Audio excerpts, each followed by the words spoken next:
इस कार्यक्रम के पुण्यार्जक हैं श्री सुरेंद्र कुमार जैन, स्नेहलता जैन, सचिन जैन, मधुलिका जैन, प्रणव जैन पलवल, श्री विनोद कुमार जैन, मंजू जैन, अजय ऋतु जैन गुरुग्राम, श्री संजय जैन, निधि जैन, आयुष, अस्मिता, बनारसी दास स्टेट दिल्ली, श्री सुभाष नीलकमल जैन, सिद्धांत अक्षरा सिंघई, हर्ष सुनैना जैन, खनक अरुण्या सिंघई एवं समस्त जताराजी परिवार जबलपुर मध्य प्रदेश, राकेश जैन, मुकेश जैन, राजीव जैन, निहित, राहुल, अंबुज, अंकुर, शुभम, गौरी, प्रियांक, अरहान, अयांश, नक्श जैन, कृष्णानगर दिल्ली। शांति धारा के लिए संपर्क करें 9784857991। किसी भी राशि के लिए कोई आग्रह नहीं है। अति प्राचीन मनोरथपूर्ण मुनि सुव्रतनाथ अधीक्षक क्षेत्र हस्तेड़ा जयपुर से 65 किलोमीटर की दूरी पर सीकर रोड पर स्थित है। यहाँ 880 वर्ष प्राचीन विक्रम संवत 1209 1008 श्री मुनि सुव्रतनाथ भगवान की भव्य प्रतिमा विराजमान है। यह अधीक्षक क्षेत्र प्रवासी समाज द्वारा संचालित है। श्री सागर सविता जैन, ऋषभ विहार दिल्ली, श्री सिद्धांत जैन, प्रेम शांति अपार्टमेंट, सिविल लाइन दिल्ली। तीन भुवन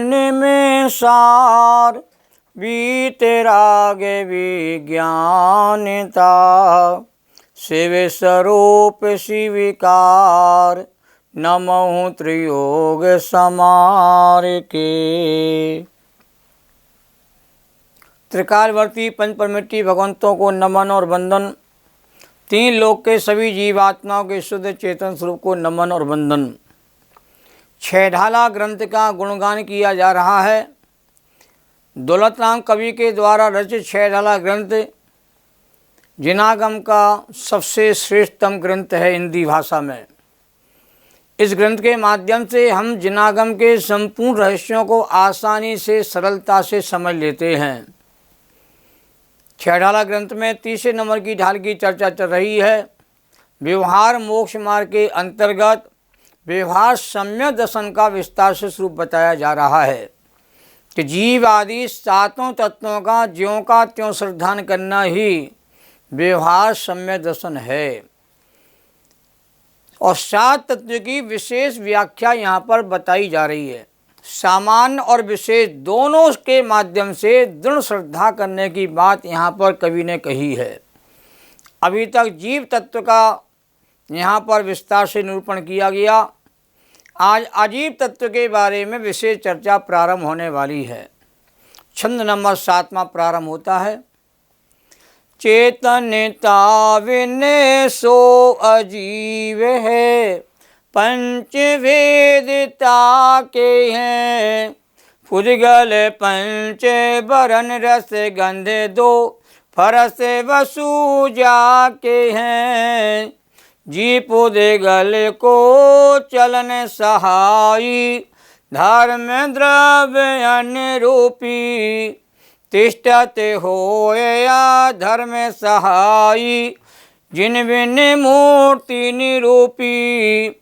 इस 7वें नंबर का विशेष छंद है और इस छंद को हमें कहते हैं अच्छी तरह समझने की आवश्यकता है, क्योंकि चेतनता बिन सो अजीब है, पंचभेदता के हैं। पुदगल पंच वरण रस गंध दो, फरस वसु जाके हैं। और जी पुदगल को चलन सहाई, धर्म द्रव्य अनुरूपी, और तिष्ठत होय अधर्म सहाई, जिन बिन मूर्ति निरूपी। छंद का अर्थ देखते हैं। जो चेतनता विन अर्थात चेतना रहित है, सो माने वह अजीब है। उस अजीब के 5 भेद हैं, जिसके 5 वर्ण, 5 रस, 2 गंध और 8 फर्श माने स्पर्श होते हैं, वह पुद्गल द्रव्य है। जो जीव और पुद्गल को चलने में सहकारी और अमूर्तिक है, वह धर्म द्रव्य है। जो जीव पुद्गल को ठहरने में सहायी सहकारी होता है, वह अधर्म द्रव्य है। जिनेंद्र भगवान ने वह अधर्म द्रव्य अमूर्तिक, बिन मूर्ति माने अमूर्तिक, निरूपी माने अरूपी कहते कहा है। ये 7वें नंबर के छंद का सामान्य अर्थ किया गया। अब विशेष व्याख्यापन प्रारंभ करते हैं। ना जीवा सो अजीवा, जो जीव नहीं है वह अजीब है। जीव चेतना शक्ति वाला होता है, अजीव चेतना शक्ति से रहित अचेतन होता है। जो देखने जानने वाला है वह जीव है, और जो चक्षु इंद्रिय के माध्यम से दिखाई दे रहा है वह पुद्गल द्रव्य कहते अजीव है। जैसे जीव के 3 भेद किए हैं, बहिरात्मा, अंतरात्मा, परमात्मा, ऐसे अजीव तत्व के भी 5 भेद यहाँ पर बताए जा रहे हैं। इस छंद में 3 अजीव तत्व के भेदों का वर्णन है, पुद्गल द्रव्य, धर्म द्रव्य और अधर्म द्रव्य। इनकी पहचान करना जरूरी है, क्योंकि पुद्गल द्रव्य भी अजीब है, धर्म द्रव्य भी अजीब है, अधर्म द्रव्य भी अजीब है, और चौथा द्रव्य आएगा आकाश, वो भी अजीब है, जिसकी चर्चा अगले छंद में होने वाली है। और काल द्रव्य कहते अजीब है। तो पुद्गल, धर्म, अधर्म, आकाश, काल, ये 5 अजीब तत्व के भेद कहते आगम में कहते किए गए। इनके प्रभेद बहुत ज़्यादा हैं। धर्म द्रव्य का कोई भेद नहीं होता, अधर्म द्रव्य का भेद नहीं होता, पर पुद्गल के भेद प्रभेद की चर्चा आगम में बहुत विस्तार से आती है। अब पुद्गल किससे कहा गया है? क्योंकि हमारा 24 घंटे जो वास्ता वो पुद्गल से चल रहा है। सुबह से उठते ही पुद्गल का वास्ता चालू हो जाता, पुद्गल से संबंध जुड़ना चालू हो जाता। सुबह से शाम सुबह 24 घंटे हमारा पुद्गल से कहते रिश्ता जुड़ा हुआ है। जीव पुद्गल के पीछे ऐसा पड़ गया है, ऐसा पड़ा हुआ है कि उसे अपने जीवत्व की पहचान नहीं रही और पुद्गल में ही अपना सर्वस्व मानने लगा। तो जिसमें स्पर्श, रस, गंध और वर्ण पाए जाते हैं उसको पुद्गल द्रव्य कहते हैं। और पुद्गल द्रव्य कहते अचेतन होता है, और पुद्गल द्रव्य कहते रूपी भी होता है। दुनिया में एक पुद्गल द्रव्य ही देखने में आता है और कोई द्रव्य देखने में नहीं आते। सारे जगत के पुद्गल को छोड़ करके जितने द्रव्य हैं वो सब अरूपी हैं, अमूर्तिक हैं। और पुद्गल द्रव्य पूर्ण गलन स्वभाव को प्राप्त है, जो एक दूसरे के साथ मिलकर के बिछुड़ता रहे, मिलता भी रहे, बिछुड़ता भी रहे, ऐसे पूर्ण गलन स्वभाव वाला पुद्गल द्रव्य है जो रूपी द्रव्य है। रूपी द्रव्य सूक्ष्म भी होते हैं, रूपी द्रव्य कहते स्थूल भी होते हैं। और जिसे अनंत गुणे ज़्यादा पुद्गल द्रव्य कहते कहे गए हैं। संख्या की दृष्टि से विचार करेंगे ना, जीव अनंत हैं, पुद्गल अनंत अनंत है, धर्म अधर्म आकाश एक एक है, और काल लोक प्रमाण असंख्यात हैं। ये 6 द्रव्यों की संख्या आचार्यों ने बताई है। पुद्गल के मूल में 2 भेद होते हैं, एक अणु और एक स्कंद। अणु सबसे छोटा पार्ट होता है, केवल ज्ञानी के ज्ञान में जिसका दूसरा विभाग नहीं हो सकता हो, ऐसे अविभागी प्रतिच्छेद को ही कहते अणु कहा जाता है। और कई अणुओं के मेल से जो पुद्गल का निर्माण होता है उसको स्कंद पुद्गल कहा जाता है। हम सबको स्कंद पुद्गल ही देखने में आते हैं। अणु तो केवल ज्ञानी के ज्ञान के अलावा और कोई इसको देखने में समर्थ नहीं है। तो पुद्गल की पहचान 4 गुणों के माध्यम से होती है। पहला स्पर्श गुण है, छू करके हम जानते हैं किसी वस्तु की हल्की है, भारी है, ये कठोर है, नरम है, ये रूखी है, चिकनी है, ये ठंडी है, गर्म है। इसलिए पुद्गल में स्पर्श के 8 कहते अवस्थाएं कही गई, हल्का, भारी, कठोर, नरम, रूखा, चिकना, ठंडा और गर्म। रस 5 प्रकार का होता है, खट्टा, मीठा, कड़वा, चरपरा, कसायला, ये 5 प्रकार के रस होते हैं। इनमें मिश्रण होता रहता है तो कई प्रकार के रस कहते उत्पन्न हो जाते हैं। मूल भेद रस के 5 ही हैं। ऐसी हल्का भारी में कोई हल्का कम होता है, कोई हल्का ज़्यादा होता है और हल्का कम होता है। ऐसी भारी कोई कम भारी है, कोई ज़्यादा भारी होता है, तो इनके भेद प्रभेद बहुत ज़्यादा हो जाते हैं। ठंडा भी कई प्रकार का होता है, गर्म भी कई प्रकार का होता है, रूखा भी कई प्रकार, चिकना भी कई प्रकार का होता है, पर मूल में 8 भेद हैं स्पर्श के। ऐसी वर्ण के कहते हैं 5 प्रकार के भेद आ रहे हैं। काला, पीला, नीला, लाल, सफ़ेद, ये वर्ण के 5 भेद मूल हैं। अब काला रंग भी कई प्रकार का होता है, पीला रंग भी कई प्रकार का होता है, नीला रंग भी कई प्रकार का होता है, लाल रंग भी कई प्रकार का होता, सफ़ेद रंग भी कई प्रकार का होता, इनके आपस में मिश्रण होते रहते तो बैगनी रंग बन जाता है, बहुत सारे रंगों की उत्पत्ति हो जाती है। पर मूल 5 हैं और पांचों का आपस में मिश्रण होने की प्रक्रिया से और अनेक प्रकार के वर्ण कहते रंग आपको देखने में आते हैं। कभी कभी हमारी माता बहनें मैचिंग के लिए जाती हैं कि इस मैचिंग का ब्लाउज का फीस दे दो, और उन्हें कहते हैं मिलती नहीं है। दुकानदार के लाल रंग के एक ही पीस लगा के रखे हैं, फिर भी कहते हैं लाल हजारों किस्म के मिलते हैं, पीले हजारों किस्म, हरे भी अलग रंग के। हरा को तो रंग 5 में शामिल नहीं किया, काला, पीला, नीला, लाल, सफ़ेद 5 रंग माने। हरा रंग कहते इनके मिश्रण से पैदा हो जाता है। तो एक एक रंग के भी सैकड़ों सैकड़ों भेद, हजारों हजारों भेद हैं। ऐसी गंध 2 प्रकार की होती, सुगंध और दुर्गंध। सुगंध भी कई प्रकार की है, दुर्गंध भी कई प्रकार की होती है।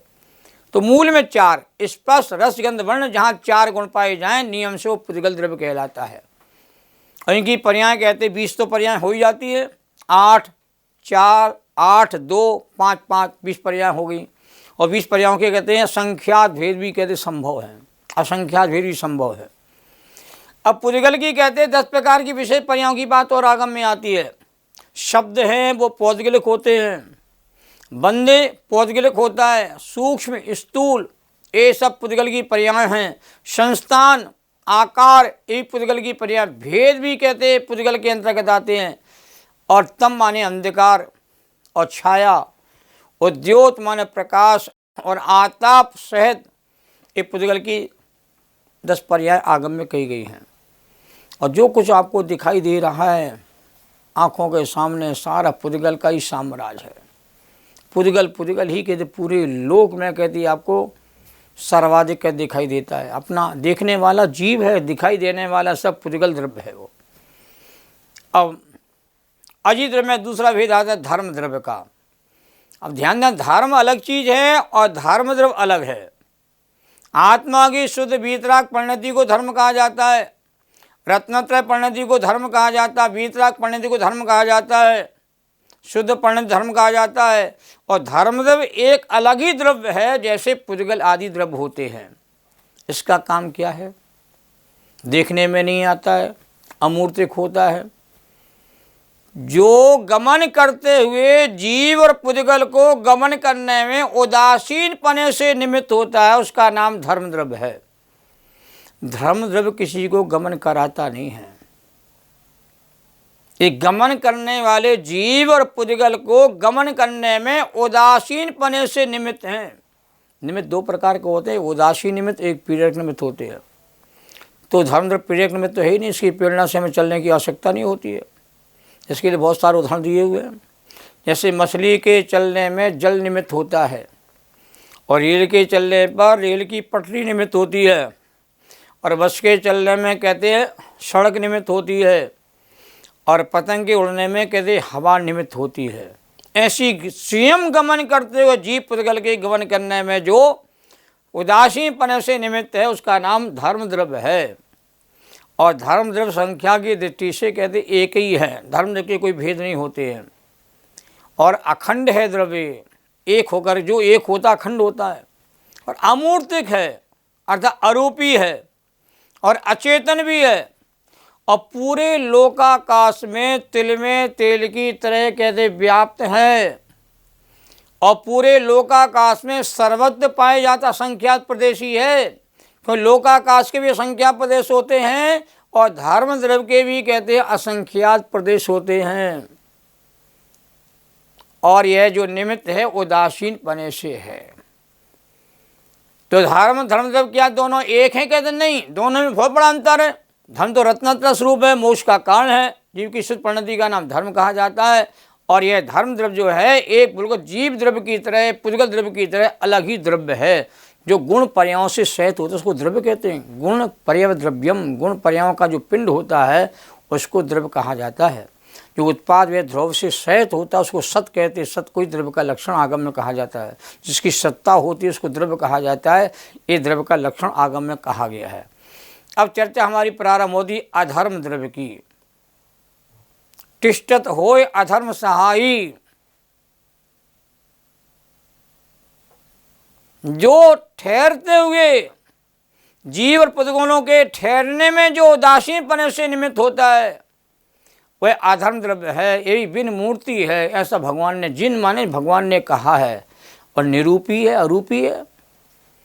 जैसे चलते हुए राहगीर अपनी मर्जी से पेड़ देख करके उसकी छाया को देख करके बैठ जाते हैं, तो ठहरते हुए राहगीर के कहते ठहरने में छाया जैसे निमित्त है, जैसे बैठने के लिए कुर्सी निमित्त होती है, सोफा सेट आदि निमित्त होता है, ऐसे ही धर्म द्रव्य ठहरने में निमित्त है।